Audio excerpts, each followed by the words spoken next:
Vous écoutez France Culture.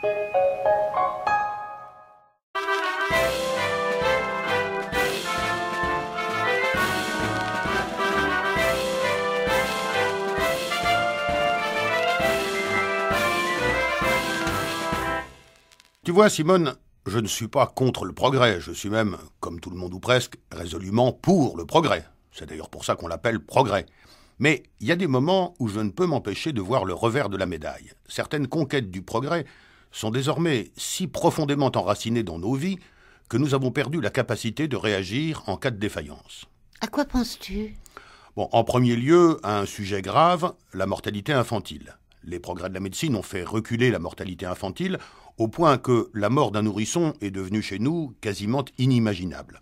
Ce qui fait que, lorsque la catastrophe survient, car elle peut encore survenir, nous nous trouvons psychologiquement démunis et égarés.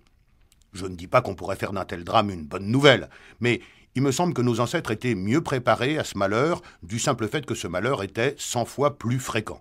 On a fini par oublier de faire à l'adversité la petite place que la prudence dicterait qu'on lui fît. Le progrès a endormi notre méfiance. Oui, c'est en somme un effet pervers du progrès. Pour parler d'un sujet plus léger, la même observation vaut pour nos déplacements à longue distance. Les petits bijoux de technologie que sont l'avion ou le TGV nous ont donné des habitudes de luxe, des certitudes de rapidité et de ponctualité qui débouchent, au moindre grain de sable, sur des frustrations et des souffrances d'un nouveau genre auxquelles nous ne sommes plus préparés. Quand l'arrière-grand-père de ton grand-père voulait se rendre de Paris à Marseille... C'était pas son style. Bon, alors disons son frère. Il se préparait pour une véritable expédition qui lui prendrait plusieurs jours. Il prenait de la marge. Il annonçait son arrivée à 2 ou 3 jours près. Aujourd'hui, le déplacement Paris-Marseille s'effectue en 3 heures de TGV. Ce qui tient du miracle d'une certaine manière. Mais ce miracle nous apparaît désormais comme une banalité. 1 heure de retard et il nous semble que le monde s'écroule.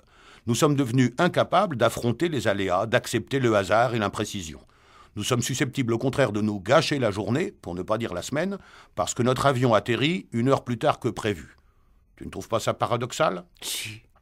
Qu'on puisse perdre son sang-froid, parce qu'un ordinateur a mis 12 interminables secondes pour se connecter à Internet. Tu trouves pas ça paradoxal ? Si. Qu'on peste parce qu'un tel, à Vancouver, est injoignable depuis plus de 2 heures. En oubliant qu'il y a 2 siècles, il aurait fallu 3 mois pour établir une communication. Tu ne trouves pas ça paradoxal ? Si. Bon tu trouves tout paradoxal, toi, en ce moment. J'essaie de te faire plaisir.